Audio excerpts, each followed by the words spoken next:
오늘 말씀은 하나님께서 말씀을 따르지 않게 될 말씀을 따르지 않는 이스라엘 백성들이 어떻게 될 것인지를 예언하며 저주하고 계시는 부분입니다. 그러니까 말씀 들으라는 거죠.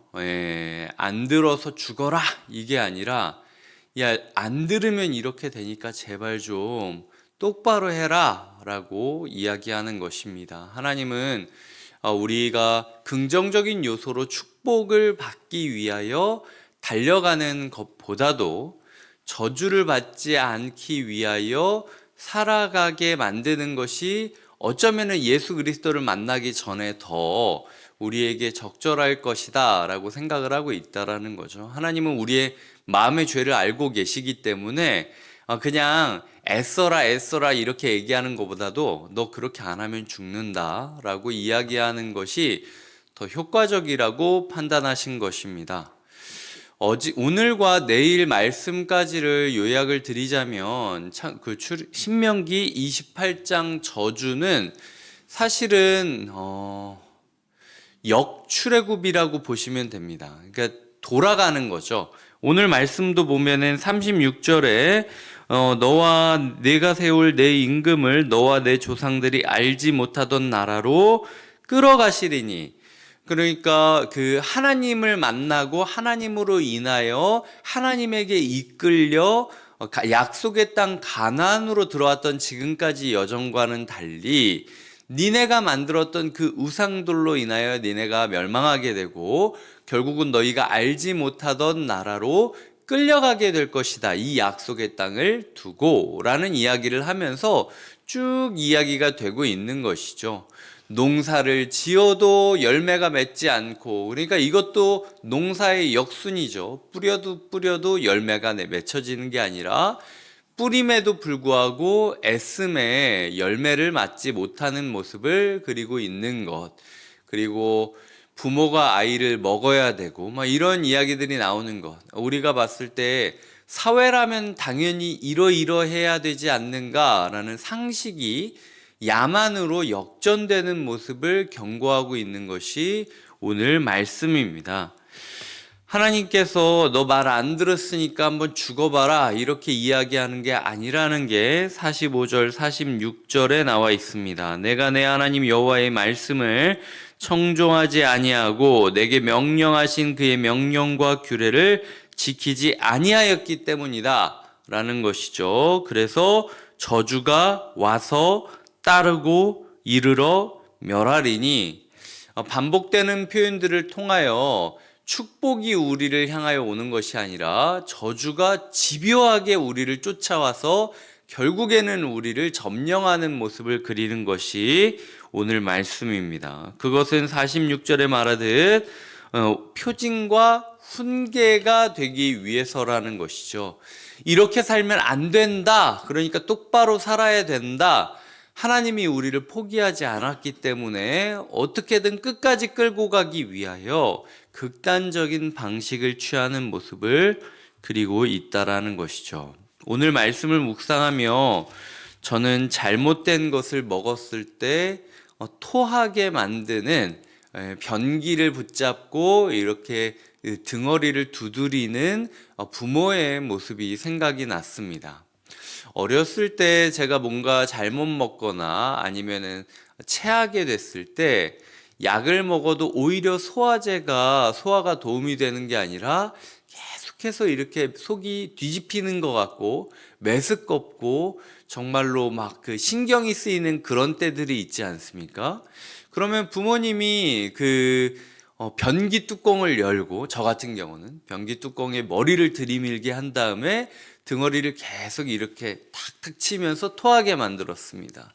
그러면 어느 순간 제 안에 있는 들어왔던 모든 게 뒤집히면서 토를 하게 되죠. 토하면 속이 시원합니까? 속이 시원할 수도 있지만 저는 그 위산이 역류했을 때 그 쓰라림, 그리고 내 속에 있던 것이 내 밖으로 나왔다라는 불쾌감, 그리고 그 토가 느껴지는 그 찝찝함, 그런 것들 때문에 양치를 하고 가글을 해도 그 역겨움이 가시지 않아서 분명히 속에 있는 것은 개워졌는데도 불구하고 굉장히 불쾌한 마음과 컨디션으로 누워 있을 수밖에 없는 것이 제가 토하게 됐을 때의 그 경험입니다. 하나님이 지금 역출애굽의 과정을 경험시키겠다라고 하는 것은 분명히 네가 은혜를 받아먹는 과정 가운데서 문제가 생겼다면 다 토해야 새로 은혜를 받을 수 있고 새로 건강을 꾀할 수 있다라는 마음 때문에 토하게 만드시겠다라는 거예요.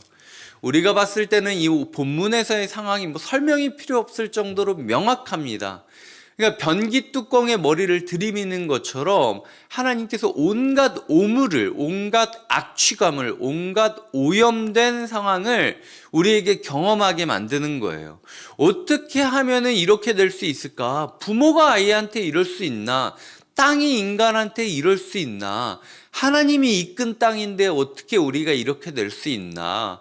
정말로 우리가 이해하기 어려운 상황들이 들어간다라는 거죠. 하지만 믿어야 된다는 겁니다. 부모가 토하게 만든 것은 회복시키기 위해서라는 것. 처음부터 다시 시작하기 위하여 지금까지 잘못된 먹었던 것들을 뭐 솔직히 말해서 다 좋은 건 먹었어도 상한 반찬 하나만 먹어도 토해야 되지 않겠습니까? 우리의 삶 가운데 하나님께서 지금 속을 비워내기 위하여 이 말씀을 주고 있다라는 사실을 우리가 기억해야 한다라는 것이죠. 실제로 열왕기하 6장, 7장에 보면 아람 왕 베나딧이라는 사람이 이스라엘을 포위했을 때에 그 당시에 뭐 부모님들끼리 오늘은 네 아이를 먹고 내일은 내 아이를 먹자. 그런데 네 아이를 먹고 나니까 내 아이는 주기 아깝고 그래서 뭐 싸고 막 하여튼 뭐 그 실제로 성경 안에서 이런 일들이 이야기가 될 정도로 하나님께서 경고하고 계시는 거예요. 이런 일이 있을 수 있으니까 조심하라고. 결국에는 이거 안 지켰다가 바벨론으로 끌려가지 않습니까? 제가 오늘 말씀 묵상하면서 이렇게까지 노골적으로 하나님이 얘기하셨는데도 말을 안 들을 수 있단 말이야? 라고 생각을 했지만 저 자신의 모습을 돌아보니 하나님께서 저에게도 말씀을 통하여 너 내가 이렇게 말하지 이러이러하면 이렇게 된다 라고 이야기하는데도 불구하고 진짜 끝끝내 안 듣고 끌려가야만 말을 듣는 저의 완악함을 제가 보게 됐다라는 거죠. 우리의 모습이 그렇다라는 겁니다. 그래서 이야기 드리고 싶은 것은 가장 최고의 심판은 무엇인가? 최고의 저주는 무엇인가? 순리대로 되던 것이 영리로 구토하듯이 다 비워내게 되는 것이 어쩌면 그리스도인들에게는 가장 큰 심판이고 저주일 수도 있다라는 거예요. 내가 받았던 복, 내가 받았던 은혜, 내가 받았던 하나님에 대한 생각들이 다 토해내지는 것이 우리에게 있어서 가장 큰 저주일 수 있다. 이런 일이 일어나지 않도록 우리가 말씀을 따라서 살아야만 된다. 그리고 심지어 우리의 삶 가운데 변기 뚜껑 붙잡고 토하는 것처럼 내가 지금 뭐 하는 건가? 하나님이 나한테 어떻게 이럴 수 있는 건가? 라는 생각이 든다 할지라도 내 속에 있는 그 위산의 찝찝한 내 입에 있는 아무리 개워져도 개워지지 않는 그 구토의 흔적들을 몸에 안고 이 또한 새로 공급해 주실 하나님의 은혜를 기대하며 버텨가야 된다라는 것이죠. 우리의 삶에 이렇게 저주받았다라고 느껴지는 시간들이 있다 할지라도 다 토해내게 되면 그 다음에는 누워서 하나님이 떠주실 죽 기다리며 있으면 되는 거예요. 그러면 하나님께서 이스라엘에게 예수 그리스도를 보내주셨듯 우리에게 또 다른 은혜를 주실 수 있다는 거죠. 말씀을 맺기 전에 하나만 더 이야기를 하겠습니다. 47절에 보면 내가 모든 것이 풍족하여도 기쁨과 즐거운 마음으로 내 하나님 여호와를 섬기지 아니함으로 말미암아 라고 이야기를 하죠. 말씀을 따르지 않는 삶의 증거가 무엇이냐? 말씀을 따르지 않는 삶은 47절처럼 살아간다라는 겁니다. 마음에 기쁨이 없고, 마음에 즐거움이 없고, 마음에 감사가 없어서 결국은 예배를 집중하지 못하고 예배를 예배답게 드리지 못한다. 이것이 말씀을 따라 살지 못하는 사람의 흔적이다라고 말하고 있음을 기억하셔야 됩니다.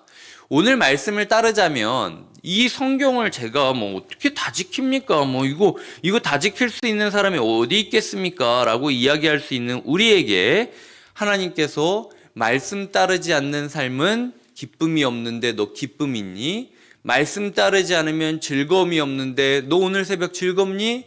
말씀 따르지 않으면 여호와를 섬기지 못한다라고 하는데 너 어제 예배 예배답게 드렸니? 너 진짜 그 예배자로서 오늘 하루 살아가고 있니? 하나님께서 우리에게 물어보고 있다라는 거예요. 그래서 말씀 따르는 걸 너무 추상적으로 생각하지 마시고 예배를 예배답게 드리는 것부터 우리 속에 예배의 즐거움, 예배의 기쁨을 회복하는 것부터가 어쩌면 하나님이 말씀을 따르라고 한 삶의 시작점일 수도 있다. 그러니까 출애굽하고 나서 이 사람들이 1년여 동안 시내산에서 예배를 배우는 게 바로 이 사람들의 가나안 여정의 시작점이었듯 하나님께서도 우리에게 예배의 즐거움을 회복하기를 바라시는 것, 그게 이 모든 저주를 돌파하는 첫 걸음일 수도 있다라는 것이죠. 오늘 전해진 이 말씀들을 기억하며 우리의 삶에 가장 큰 저주와 심판이 무엇일지를 깨닫고 우리의 삶에 그것들이 이루어지지 않도록 날마다 말씀을 따라 지켜야 되고, 때로는 지키지 못해서 속에 있는 걸 다 토해내는 것 같은 경험이 든다 할지라도 표징과 징조가 될 것이다. 이것이 나에게 영원한 버려짐이 되는 것이 아니라 다시 한번 돌아오기 위한 교훈이 될 것이다 라는 마음으로 속 비우고 누워서 하나님의 은혜의 죽을 기다리겠다라고 마음을 되새이는 것이 필요하고, 마지막으로 어디부터 말씀을 지켜야 되느냐? 예배를 예배답게 드리고 있는지부터, 예배의 기쁨과 즐거움이 회복됐는지부터 점검하고 살아가야 된다는 것입니다. 주일에 공적 예배를 통하여 우리가 예배를 드렸다면, 한 주간 살아가야 될 예배의 정신을 드렸다면, 사적 예배를 통하여 6일 동안은 우리가 그 예배를 삶에서 구현해내야 되는 책임이 있습니다. 이번 주일에 우리는 죽음으로써도 말할 수 있다. 적색 순교만이 아니라 백색 순교자가 되어야 된다라는 이야기를 들었죠. 우리의 삶 가운데 어떤 삶이 있다 할지라도 순교자의 정신으로 살아가겠다라고 한다면 우리의 삶에 기쁨이 회복될 것이고, 그때의 이런 저주는 그저 우리와는 전혀 상관없는 일이 될 것이라는 것이죠. 예배자답게 살아가시는 한 주 되시길 주님의 이름으로 축복드립니다. 기도하시겠습니다. 하나님, 말씀 지키지 않으면 이런 저주를 받을 것이라는 사실이 우리에게 너무 두렵게 다가오곤 합니다. 하지만 그럼에도 불구하고 하나님께서 이런 저주를 주시는 것은 우리를 영원히 버리려는 것이 아니라 우리를 토하게 만드시고 속을 비워내게 만드셔서 새로운 죽을 떠먹이기 위한 과정임을 기억하며 이것 또한 내 인생의 표징과 징조가 될 수 있겠다라는 마음으로 하루하루 이 구토감을 이 역겨움을 견디며 은혜를 고대하게 하여 주시옵소서. 하나님, 말씀을 어디부터 지킬지 모르는 우리의 인생 가운데 예배 똑바로 드리는 것부터, 예배자답게 사는 것부터 은혜가 시작되고 축복이 시작된다, 저주가 피해진다 라고 말씀하셨으니 우리가 예배의 기쁨을 회복하게 하여 주시고 예배의 즐거움을 회복하게 하여 주시고 예배를 예배답게 드려가는 예배자로 살게 하여 주시옵소서. 감사하고 예수님의 이름으로 기도드립니다. 아멘.